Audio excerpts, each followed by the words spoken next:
Okay mga buting-ting, maulang umaga po sa ating lahat. May bago tayong Benama, electric drill kay Kuya Ransing. Boss, anong sira nito, boss? Ayaw mandar dahil kasi pinalitan ko ng carbon. Ayaw pa mandar kaya dinala ko na kay Bossing. Okay mga buting-ting, nagpalit na daw siya ng carbon pero ayaw pa rin po niyang umandar. Bakit po kaya? Tignan po natin mga buting-ting.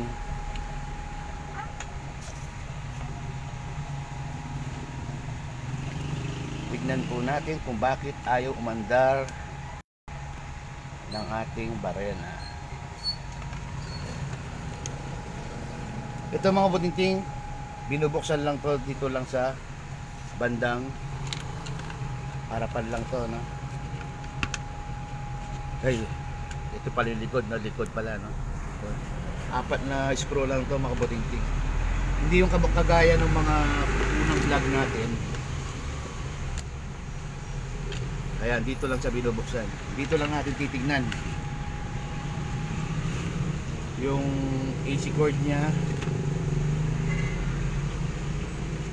Subukan muna natin tingnan. Unahin natin i-test ang kanyang AC cord.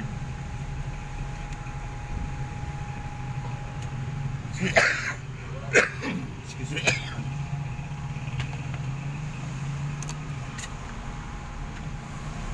Yun tinip ko na yan, nakakuha ko na yan eh. Akala ko putol.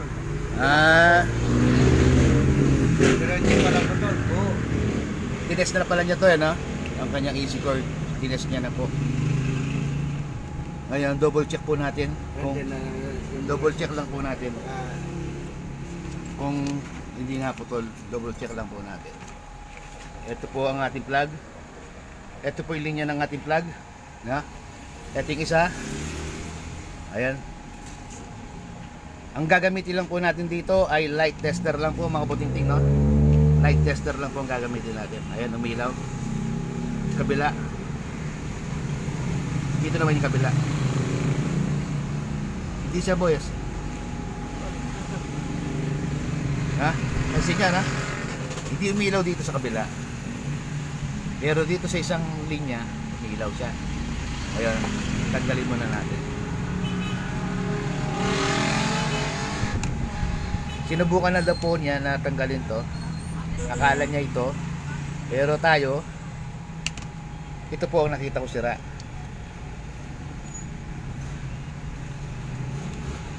Gagawin lang natin mga puting-ting ay subukan muna natin kasi ang mga nito. Mamimili lang po tayo, no? Pero siyempre, unahin po natin puputulin itong una, itong pinakadulo niya, no? Itong pinakauna, pag wala pa rin po, ibig sabihin, putol din po dito. Ibig sabihin, wala po tayong choice kundi putulin din po ang kanyang plug, no? Pero dito muna tayo, baka sakali dito lang po ang putol niya, no? Pagputol lang para tayo ng kasi sa katagalan po kasi mga buting-ting, 'di ba, nagbabarela sila, no? Kayuyuping ganyan, 'di ba? Yung nayuyupi na 'yon, mas mabilis ang init ng ang mga wire sa loob at sa katagalan lumulutong at napuputol. Pero hindi natin napapansin na putol na dahil may cover nga po ang ating wire, ha?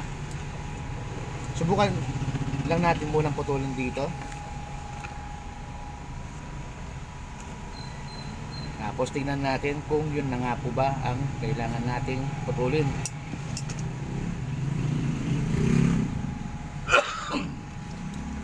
Excuse po mga kabuting-ting, ha?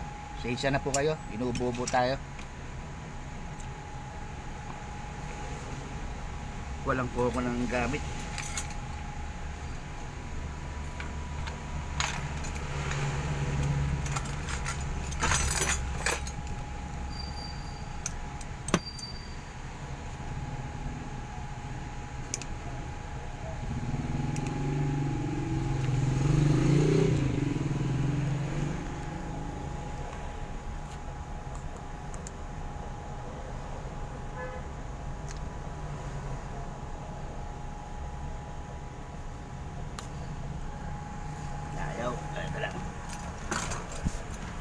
medyo matigas ang wire.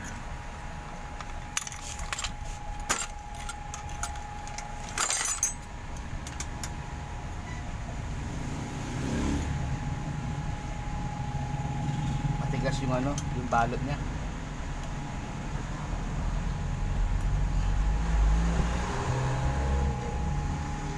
Yun.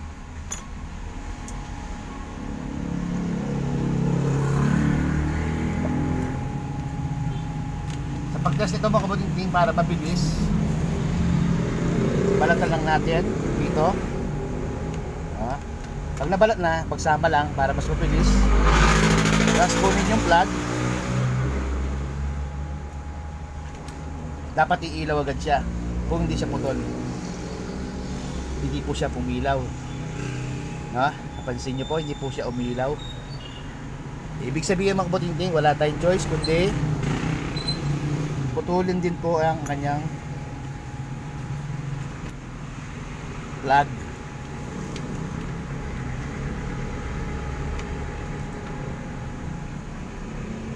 Ngayon siguro gagamit na lang po siya ng yung nabibili sa hardware, no? Bili na lang po siya ng plug na pambili yung binibili sa hardware. Pero titingnan muna natin kung sana dito na nga lang para at least tapos na. Magagamit na ni boss ang kanyang barena.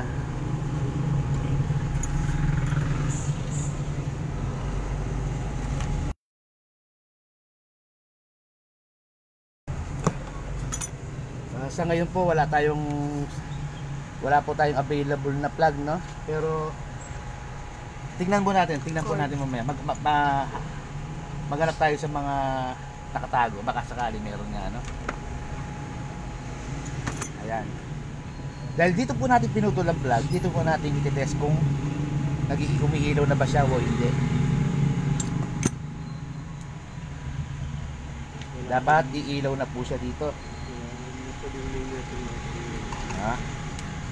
Dapat iilaw na po ang ating light tester. Hindi pa rin, no? Hindi pa rin, ayaw pa rin umilaw.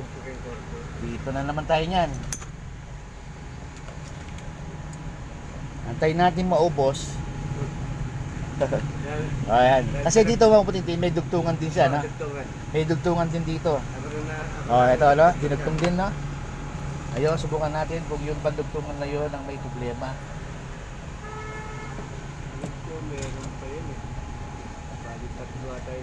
Ngayon, pag sumobra na po yung iksi nito, wala po tayong choice kundi palitan po natin ng ibang AC cord.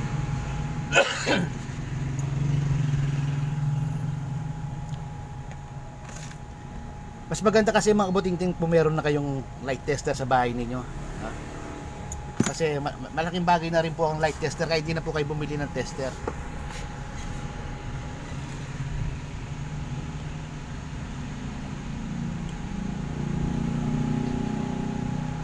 Ano na po?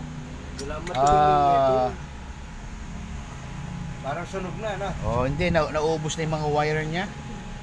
Ayan, no? Ito dito pa lang dumami, no? May na yung wiring, nagpapapalit na. Ngayon, subukan natin kung iilaw na ba nga ba siya dito. Ayaw pa rin. Obligado natin talagang palitan yung ano. Wala talaga, ayaw, no? Ayaw umilaw, no? Ayaw niyang umilaw. Pero titingnan natin dito, itong linya niya dito sa ano, kung iilaw pa to o hindi, no? Para malaman natin kung AC cord nga lang ba talaga ang problema.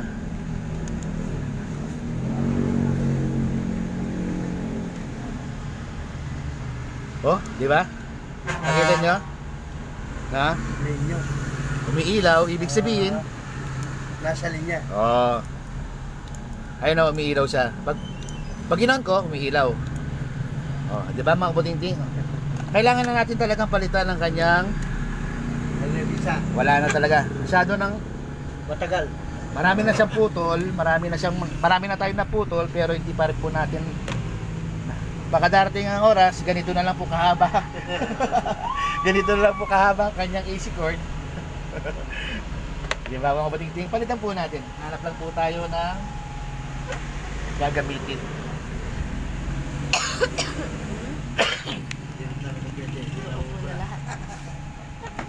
Nakita na eh. Parang may sunog na yung kanya.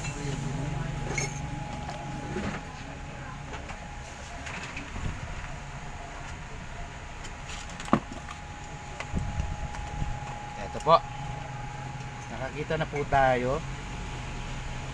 Sabi ni Bossing, tinignan niya na daw yung ano niya, no? Tinignan na daw niya yung AC cord. Yun nga lang, siyempre si Bossing, akala niya walang kaso, no? Wala siyang kaso. Wala akong tester, wala akong kaya wala yung akin. Kaya nga po, Samba lang. iniisip niya lang, iniisip niya lang na ay hindi siya sira, no? Ayun. Ito naman po yung test natin ng ating ginuwang AC cord.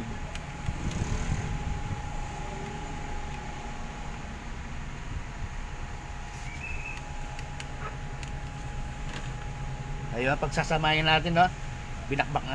Binalatan natin, tapos pagsama lang natin ganyan. Tapos kukunin po natin yung dulo para mabilis, na. Ayan na, umilaw na. Umilaw siya. Hindi nakikita. Umilaw siya, na. Basta't pag binalatan nyo ito yung magkabilang dulo para hindi na tayo yung gano'n, yung iniisa-isa pa natin ganyan, na. Yung pag-iwalayin ko muna. Para hindi na natin iniisang ganyan. No? Ginaganon pa natin, di ba? Hindi nakikita. Oh. Happy mo na lang. Ayan, oh. Kunyari, titingnan natin, nasan ba? Ito, buo to. Kabila na naman.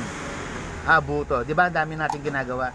Pero kung pinagsama nyo na agad to, pinagsama nyo na agad, mas mabilis. Titingnan nyo lang kung iilaw siya. Iilaw siya. Kung hindi, na. Ngayon makabuting lalagay na po natin ito sa switch. Kung napansin nyo, na makabuting pinahaba ko ng konti yung wire na lumabas, no? Tapos tupi lang po natin ganyan, no? Tapos ikot lang po natin para makapal po, no? Para pumapal po ang wire. Kasi po i-shoot natin dito sa kanyang para pag inipit po siya ng screw, mas maraming malalak yung screw kasi po makapal yung wire na pinasok natin. Kasi kung manipis lang po yung wire na pinasok po natin, baka maputol lang po kasi i-screw po natin siya, di ba? May mapuputol po siya na wire, tapos hihina na po siya kasi medyo nabawasan po yung hibla ng wire. Kung ganito yung kaso ng mga electric drill po ninyo, ayan, kakapal po siya, di ba, mga butiti, no? Para pag tinamaan siya ng screw dito, mas maganda yung lock niya. Tapos ipapasok po natin kung saan natin tinanggal, no? Kung saan lang po natin tinatanggal, doon lang po natin sila ipapasok ulit.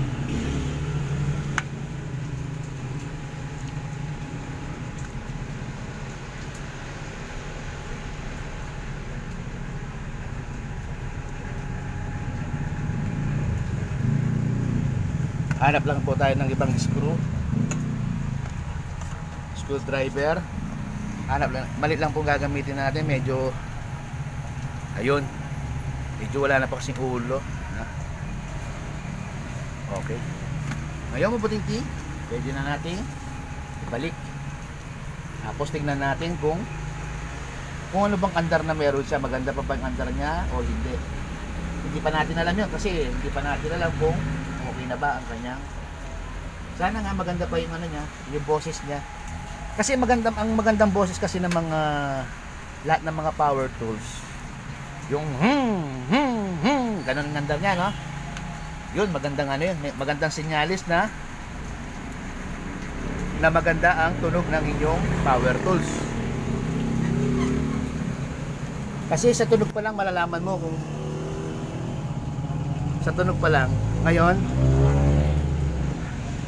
dahil medyo manipis to, no? Ikukumpara natin sa kanya dito, no? Medyo manipis dito, no? Ang gagawin lang po natin, ibulang muna natin ganyan, no? Ibulang muna natin. Yan. Para kahit mahila po siya, hindi po siya sasama, no? Kasi kahit lagyan po natin ng ganito, hindi po maiipit yung wire natin, no? Kasi manipis lang po yung cable na ginamit natin. Yung sa kanya kasi mga butingting royal cord po kasi ang mga ginagamit sa mga power tools, mga royal cord. Ang ginamit lang po natin dito yung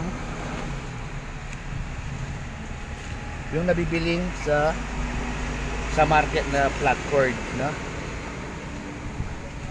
Pero kahit flat cord lang po yan, nakita nyo na makapal naman po yung laman ng wire, no?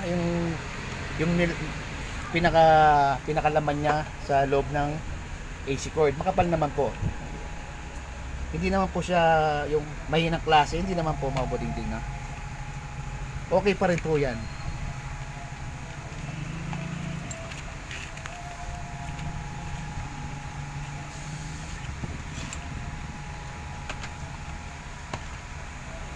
Tsaka bago po natin takpan, no, ayusin lang po natin ng maayos yung mga wire para wala pong naiipit.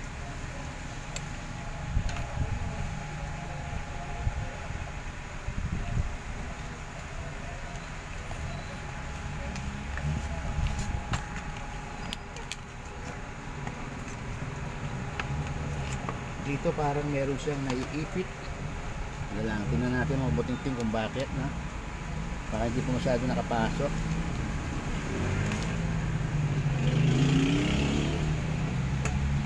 Ayun, hindi pa nga siya masyadong nakapasok. Ayan, okay na. Ayun, ibalik na po natin ang kanyang mga screw.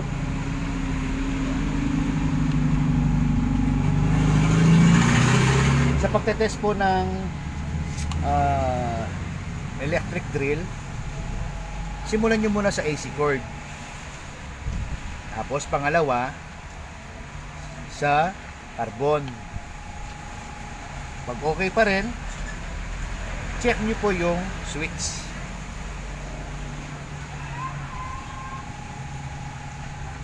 Pag wala ka pa rin makitang sira, kunyari, no? Wala pa rin, no? Nasa coil na nun, no? Nasa winding na nun sa loob.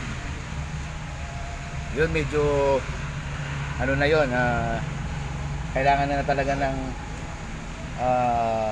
magandang tutorial doon, mga butingting. Kasi winding na yung pinag-uusapan natin nun, no? Okay. Kaso itong ginagawa natin, mga butingting, simple trouble lang po siya, no? Hindi tayo masyado nahirapan. Okay na po, no? Ang under niya ay forward. Lagay natin sa reverse, kumanda sa reverse yan. Okay, under din po reverse. Okay mga kabutingting, maulang umaga po sa atin.